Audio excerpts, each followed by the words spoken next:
வணக்கம். தமிழ் ஃபுட் கார்னரில் carrot fry பண்ண போகிறோம். எப்பவும் சாதாரணமாக பண்ணுற கேரட் பொரியல் மாதிரி இல்லாமல் இதில் ஒரு பொடி சேர்த்து பண்ணியிருக்கிறதுனால இதனுடைய சுவை ரொம்ப ரொம்ப நல்லாயிருக்கும்.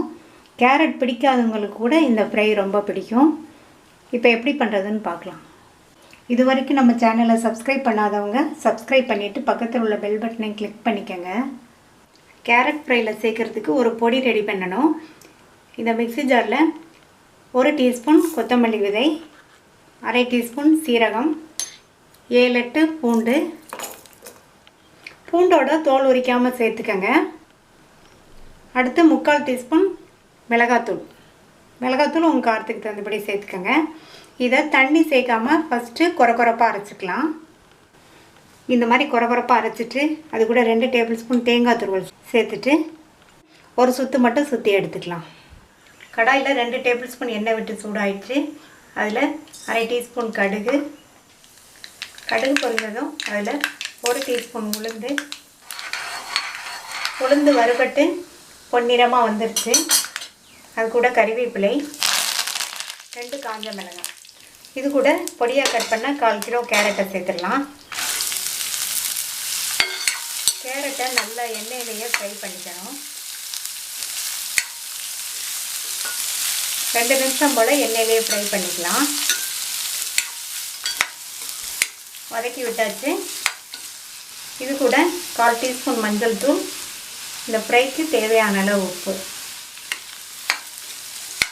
சேர்த்து நல்லா மறுபடியும் ஒரு தடவை பரட்டி விட்டுட்டு மூடி வச்சிடலாம். இந்த காய் நல்லா வெந்து வரட்டும். இடையில அப்பப்போ திறந்து பார்த்து கிண்டி விட்டுக்கணும். எண்ணெயிலேயே நல்லா வதக்கி விட்டு தண்ணி சேர்க்காம மூடி போட்டு ஆவிலேயே நல்லா கேரட் வெந்துருச்சு. இந்த மாதிரி வெந்ததுக்கப்புறமா நம்ம அரைத்த பொடியை சேர்த்துடலாம். நம்ம சேர்த்துருக்கிற பொடி இந்த ஃப்ரைக்கு நல்ல டேஸ்ட்டு கொடுக்கும், வாசனையும் கொடுக்கும். இந்த ஃப்ரை பார்த்திங்கன்னா எல்லா வகை குழம்பு சாதத்துக்கும், ரசம், தயிர் சாதத்துக்குமே சைட் டிஷ்ஷாக வச்சு சாப்பிட்றதுக்கு ரொம்ப நல்லாயிருக்கும்.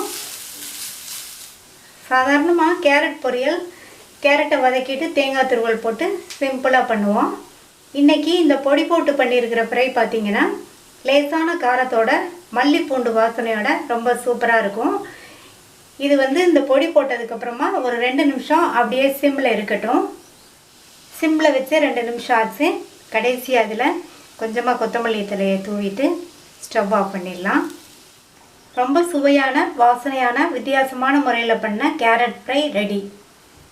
இந்த கேரட் ஃப்ரையை ட்ரை பண்ணி பார்த்துட்டு உங்கள் கமெண்ட்ஸை சொல்லுங்கள். தேங்க்யூ.